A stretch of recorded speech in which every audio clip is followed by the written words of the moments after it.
Just fucking do it. Subscribe now. And they're going to have a Rolodex like this of contacts. It's more likely that, and a lot of high-performance people go there. It's not an automatic to be a high-performance person, but you're certainly given the benefit of the doubt as soon as you say you went to Harvard, or as soon as you say you went to Oxford. And you, just as the circle of poverty is tough to break from the body or the ghetto, the circle of high performance, if you've got 150 years of going to Oxford, you're probably going to go to Oxford. And 16 of the last 20 prime ministers for this country went to fucking Oxford. It's that simple. You have the power to transform these little shits into something. That doesn't mean these little shits still can go wrong and get in trouble. And there's a lot of drugs at Oxford. There's a lot of drugs at Harvard. I mean, we understand all that. But for most of us, that's not how we were raised. And so, you know, a few errors that Sally and I made with the kids, we're fixing it with the grandkids. So we made some mistakes. You know, I wasn't a believer as much in that I could dictate and, you know, steer the kids along. I now know absolutely it works. It works. And so I'm sure we'll make new mistakes because the new kids think differently about different things. We'll make new mistakes with our granddaughter and our grandson. But both their parents, our youngest son and his lovely wife, and you don't have to be well-educated to be a parent, but I would rather have a well-educated parent than a fucking muttonhead like most of us had. Doesn't mean we don't love them, but our parents were pretty much muttonheads. Several of you haven't talked to your father, and since, I don't know what, father left. And again, you know, I'm not going to go beat the drum about how one-parent families work. They say they work because they're forced to say that because there's so many one-parent families. When I was growing up, you were a swine if you left your family, the man. You were less than a swine. Real men didn't leave their children and their wife to fend for themselves. A real man, a real woman wouldn't leave their children. I happen to believe that. That's how I was raised, and that's what I believe. And the Catholic Church, even though they say different now, don't believe in one-parent families. And when I got married, the Catholic Church wouldn't marry me. They said, because I married a non-Catholic, go get a guitar stringing hippie priest to marry you. That's exactly what the priest told me. Go get a guitar stringing hippie priest. And they just started to sing at Mass when I was a teenager. I mean, when they bring the lay people up and they sing shit, you know, at Mass. Of course, I'm a product of attitude. When they said Latin, and the priest's back was to the congregation. That all changed in 1965, 66 when they changed it. So I'm an old religion Catholic. I like them in Latin where you can't understand them, you know, and where they beat you like a fucking rented mule. Okay, did I answer your question, young lady? Okay, another question.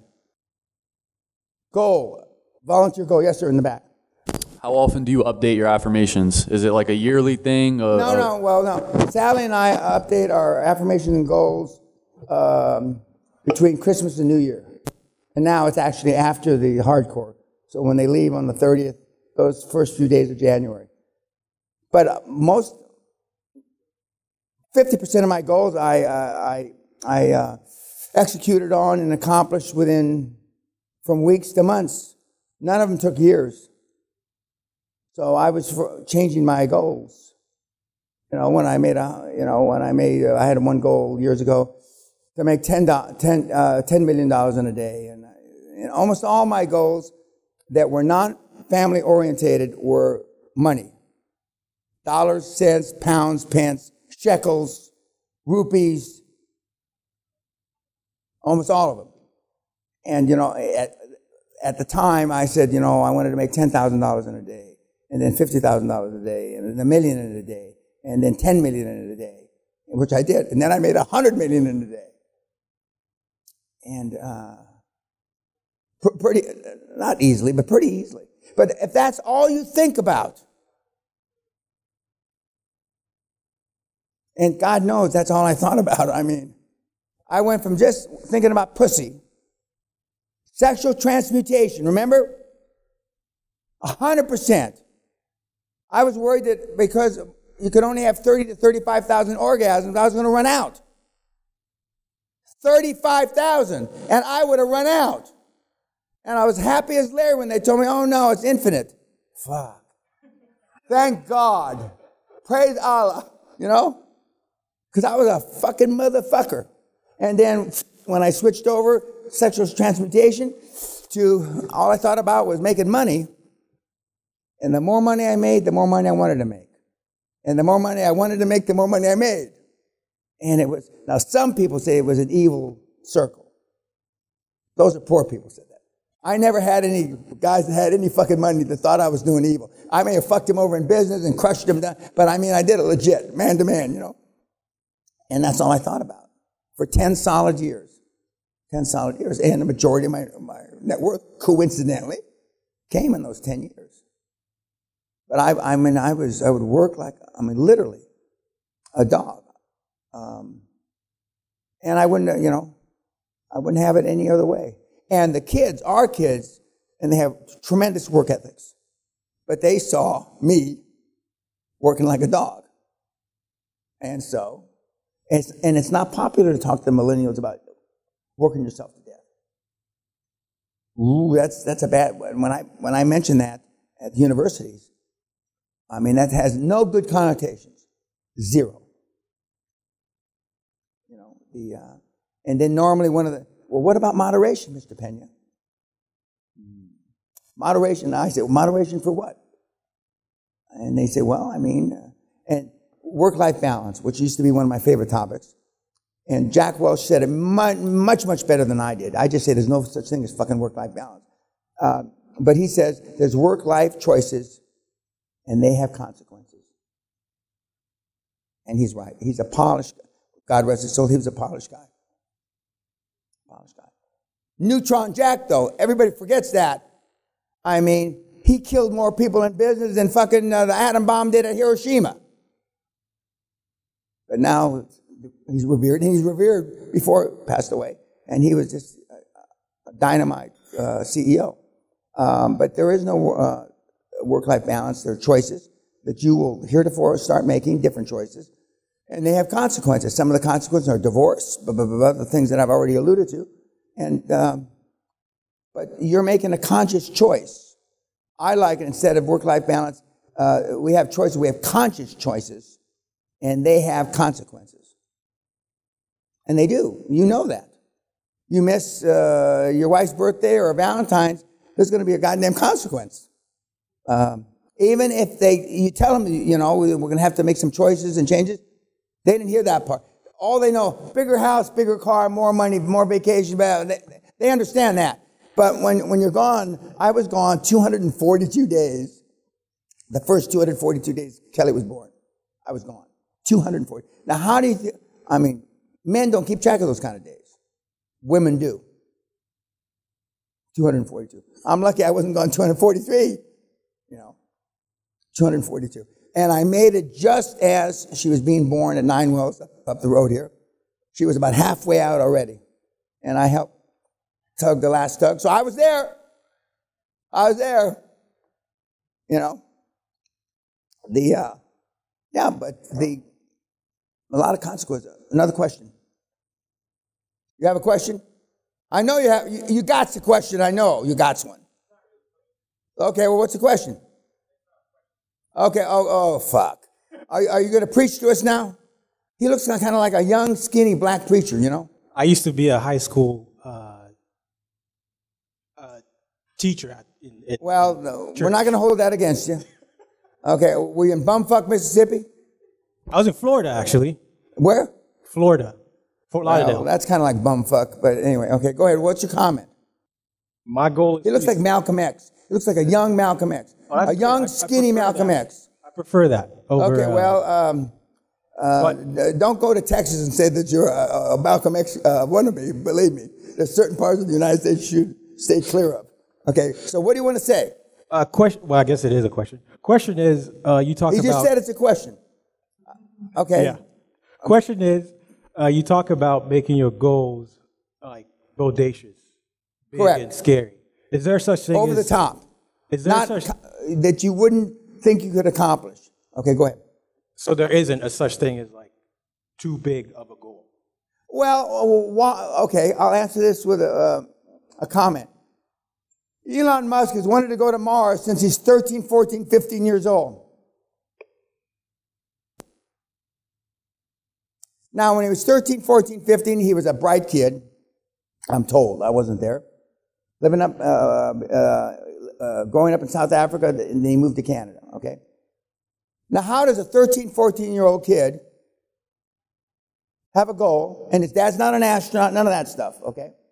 Not a pilot, nothing like that. That his goal is he wants to, go to Mars. I'm told Richard Branson, I don't know this for a fact, I'm told Richard Branson had a similar. His dad was a pilot, airline pilot.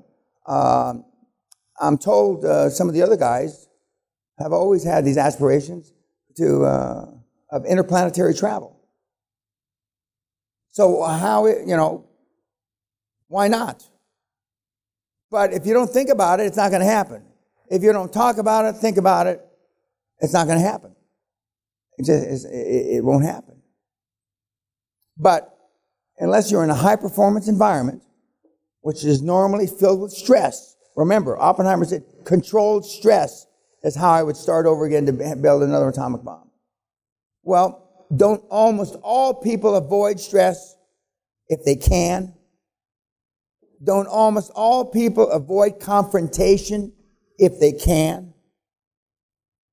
That's the antithesis of running towards the gunfire and killing everybody. So it's no wonder we are where we are. I'm not saying it's right we are where we are, because you already heard me. I think it's a tragedy. But the generation that saved the world, World War II guys like my dad, the opposite. They ran towards the gunfire. It's like Normandy, D-Day. I don't know, 300,000 or 400,000 people hit the beach in Normandy on June the 6th, 1944, something like that. They knew in the classes they were taught, 1 in 3 of them were going to be dead, 1 in 3 of them were going to be wounded, and 1 in 3 would get on the beach unhurt. Those are pretty fucking shitty odds. Yet, wave after wave after wave. It's like during World War I, the Battle of the Somme, which has had its 100th anniversary, I think it was last year.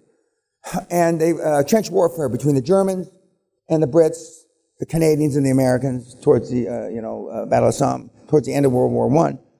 And there's a little young lieutenant, as they say, with his little swagger stick and a little pistol and a whistle. It's over the top, lads. 2 and 3 were going to get killed. 1 or 2 out of 10 would get unmaimed. Fuck. I'm a brave son of a bitch, and I'm well trained, but I would have just as much not wanted them to tell me that stat if I'm going in over the top. But they went over the top because they were well trained. Even though, and they were fighting for something they believe in, blah, blah, blah. Part of the challenge you have is you're not fighting for something you believe in with all your heart yet. When you take this on as a full-time commitment and fight with all your heart and soul, when value is clear, decisions are easy. When values are clear, decisions are, and heretofore, the values haven't been that clear. Now, you may decide that this is what you want to do. That's fine. That's fine. But when values are clear, decisions are easy. Now, all the civil unrest that's happening in America, and even here in the UK, guys my generation can't relate to it too well. Actually, can't relate to it at all. But because there's a different value system for the kids 20 to 35 now than the guys that are 60 to 80. It's a different value system. They value different things. Are they valuing the right things? History will dictate. If we last 100 years like Hawking, history will say who was right and who was wrong. And again, who was right and who was wrong, it depends on who writes history. And now they're rewriting all the history books in America. They're pulling down statues, etc. They're pulling down statues here. They're rewriting history here. That's interesting. The slave, which started in Britain, 40% of all the ship captains of the slave ships from Britain were Scottish. 40%. 20% of the doctors on those ships were Scottish. The best books, or how many slaves you had and whether they were worth it, were kept by the Scottish owners. Because the Scottish owners were the first to understand that this ship is going to end up in court. When ships went down, and God forbid the black slaves drowned and the crews drowned, somebody, who owned what? So the Scottish owners kept the best books. So, Scotland was right in the heat of it. Of course, nobody in Scotland wants to hear this. Okay. Was right in the heat of it. But it depends who writes the history. Now, if cyber guys take over the world, and, as some people think, some artificial intelligence machine is going to be writing history. Okay. Anything else? Okay, YouTube. Thank you.